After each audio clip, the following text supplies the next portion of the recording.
Please. Who better? What's poppin'?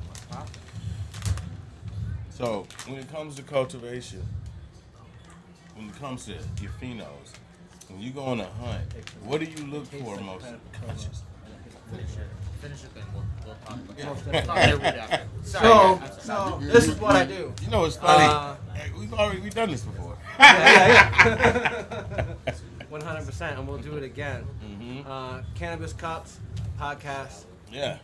So when you're looking for phenos, what are you usually looking for in your weird on new your shit? hunt? Weird something shit? that is nothing like the mom or the dad, and something that is entirely brand new, mouth-coatingly thick, smells and tastes exactly I like, and then hits really hard. Has to make you cough a lot. I don't like things that don't make you cough. Because I got Hopefully something that was like blind taste testable, something that you could really recognize it was it and identify it as it. I feel like you should clarify when you say something that makes you cough. He's talking lung expansion. He's not talking the harshness. He's like, he's not talking about harsh in the lung. After you've already blown it out, you have to take a full, really good hit, blow it out, and then it sticks with you for a long time. Like And hold on, and if you don't know who that person was speaking, that's a lot of credibility speaking right now. So now for real, man, that's Jon, man. What's up, y'all? My name's Jon. I used to write for High Times when High Times existed. Yeah. But you bigger than High Times. I appreciate we're that. gonna pop this shit. We're gonna do This some the shit. popping shit episode in Terp basel, man. Fuck all that. We're gonna be doing some shit next year that it's still a little bit too early for me to talk about, but I'll be able to talk my shit come February for sure. 100%. And there wasn't no disrespect to High Times, say you bigger. No. I appreciate you. Listen, we grinding out here. High Times is a 50-year-old brand. Honestly, like I came to carry the torch of something that the reason I came was because I grew up with those.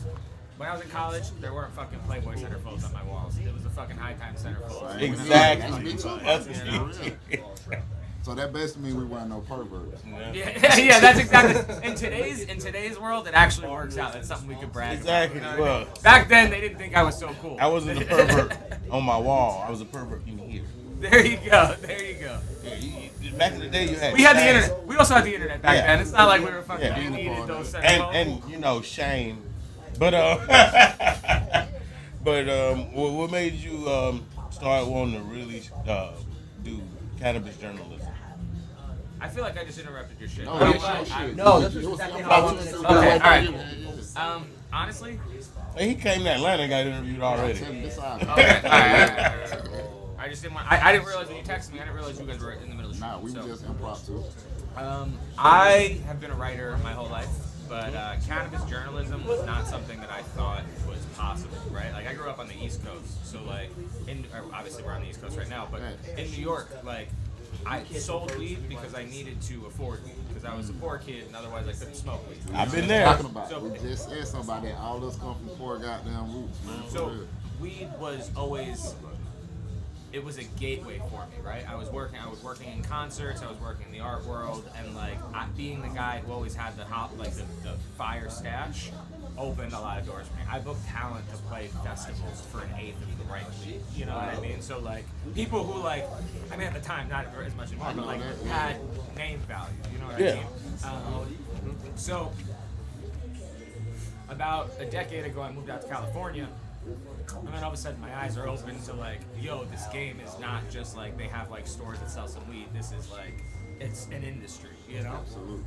And so somebody that I knew was like working on acquiring the IP of High Times. And when the opportunity came in, I was kind of in his ear, like, you guys should be doing this. Why is there no podcasting? Why is there no video? And basically I got to shut up and come do it. But once they opened the door, they didn't actually have the budgets to do any of those things. So that's why writing became like my main focus. It was like, I've always been a writer. I've always been a strategist writing scripts and stuff. But like I wasn't. I never thought of journalism. Like I have a journalism degree at school, but I never thought weed journalism was like a path until I was like, okay, I need to actually be the voice to represent this people, because what we were doing at the time, we were representing the news, the politics, like the business side well, but not as much. And I hate to say this because like I don't want to be call it this, but like the heady scene. You know what I mean? Like the no, there you go, exactly. I'm hurt. No. It's the way people refer to heady boys now. It's like they use it as if it's fucking. There you go, heady champion. Fuck yeah. Well, listen, because so my parents are deadheads. Right? Not so much my dad, my mom and her brothers. Like I grew up on Deadlock, so like I remember the moment when I was like, oh shit, that's someone smoking weed. Like that's what my uncle's garage smells like. You know what I mean? Like that's holy shit, everyone's doing this kind of thing. You know what I mean?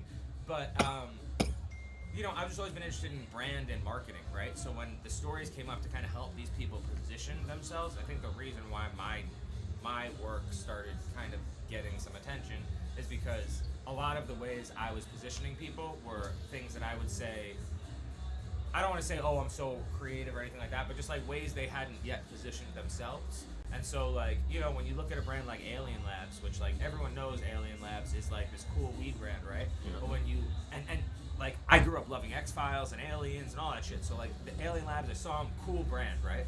But then once you understand that Alien Labs is actually like a bat signal for outsiders, because like the reason he named it Alien Labs is because he felt like an alien in the culture at the time. He was this hill kid when everyone's like, fucking Young Thug and all the rappers are what's hot in the cannabis scene, and he didn't feel like that, right? Mm-hmm. So for like, once you understand that the brand is like was trying to like attract the other outsiders, it gives you so much more depth into things. You know what I mean? So being someone who had the opportunity to shine the light like that was a huge honor. You know what I mean? Like I do not take lightly how fortunate I was and what a privilege it was to share some of these stories with the world, especially with some of these guys who hadn't told them before. Oh, yeah, it's awesome. Mm-hmm. So I'm gonna go ahead and. I'm sorry, that was really long-winded. No, that's great. This is a podcast. Like I said, this is exactly how I manifest. Yeah. I know. I'm a stone. I'm sorry. Let me say it right. This is my Jewish guilt. I'm fucking neurotic. Let me say it right. Nigga, it's a podcast. Fair. We're not. I don't gotta worry about fucking getting demonetized on YouTube. No. We don't give a fuck about that. We're doing those. We on Twitch too. Oh, fire! Hell yeah! Hell yeah! We going. Look, did it? Ooh. Okay. Hey, beautiful. Listen.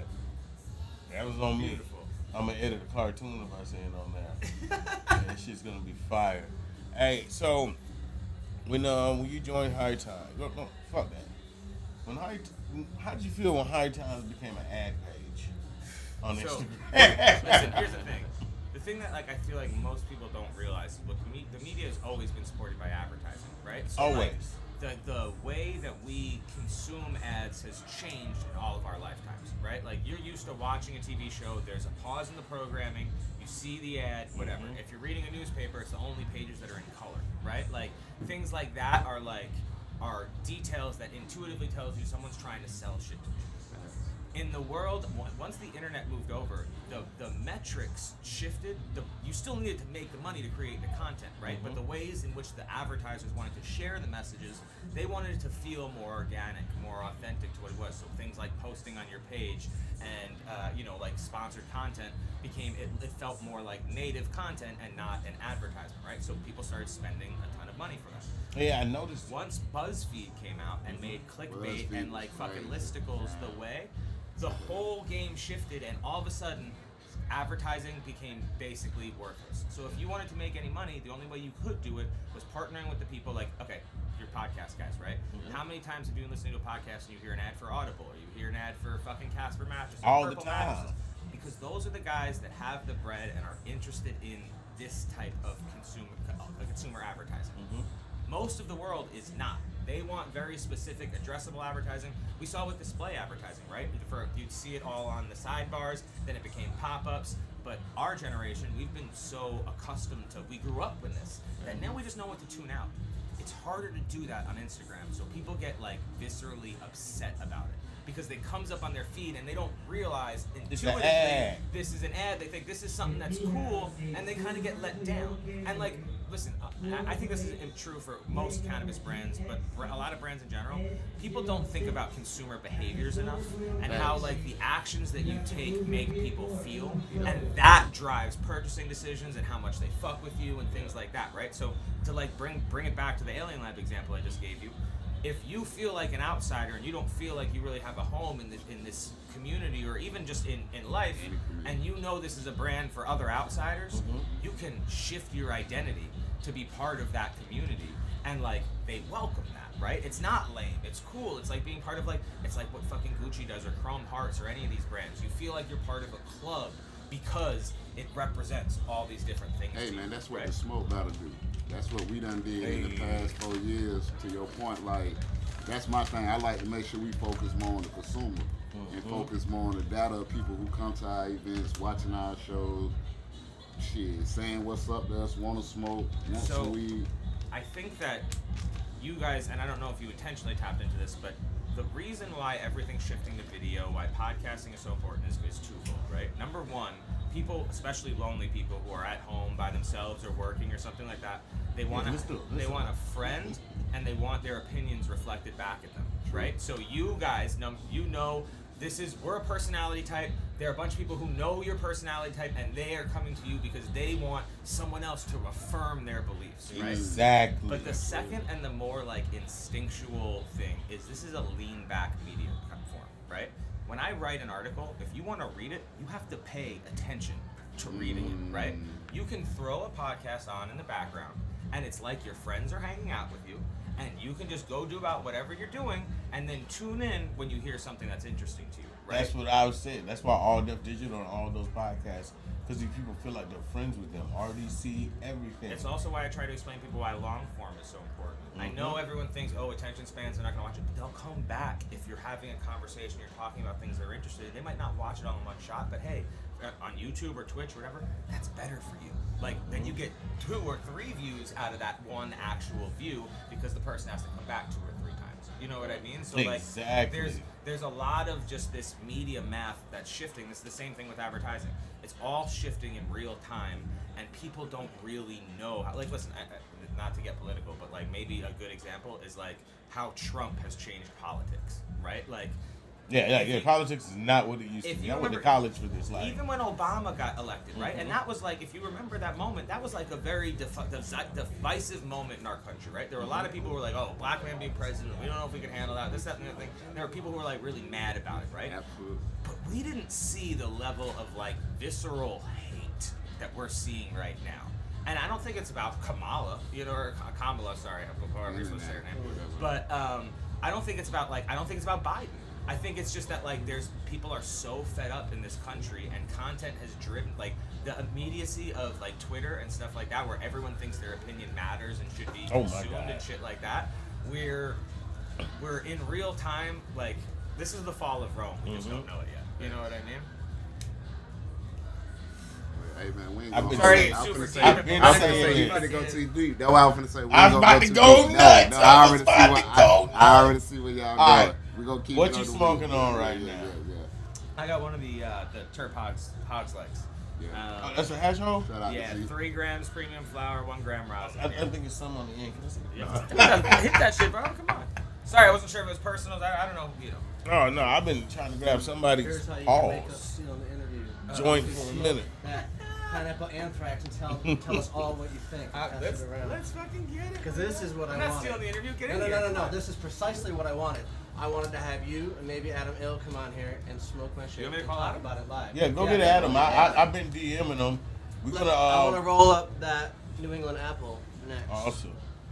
We're And going to this get... is exactly how I wanted things to go in my manifestations of hanging out with my great friends and having a boys' weekend. Oh, yeah, And this is getting awesome. a suntan every day and checking out beautiful art while previewing my art, which is my cannabis, and secondarily my music. Oh, yeah, this Terp House. And Smoke. we got a lot of things to come. A lot of original, fun, intellectual property. A lot of authenticity coming back. Perfect. Coffee. It's a coffee. It's amazing. You know what we should do? We're going to pause on this. Yeah, we're gonna pause and wait till Adam come back. Yeah. Oh, Totally. I actually, Pick them, man. Adam is right over there at NWO. He's going to join us. Oh, yeah, NWO's coming too. But we're going to fit them in real Gonna quick. get Fritz right quick. Yeah. Trade seats with them real quick. Oh, and sure. then we Oh, gonna yeah, pull sorry. y'all back in with Adam. yeah. We're gonna cut this shit up. I'm fucking on the whole shit up. I didn't know. Nah, what was you going good, on. bro. My You bad. on point. Fritz, guys, get in here.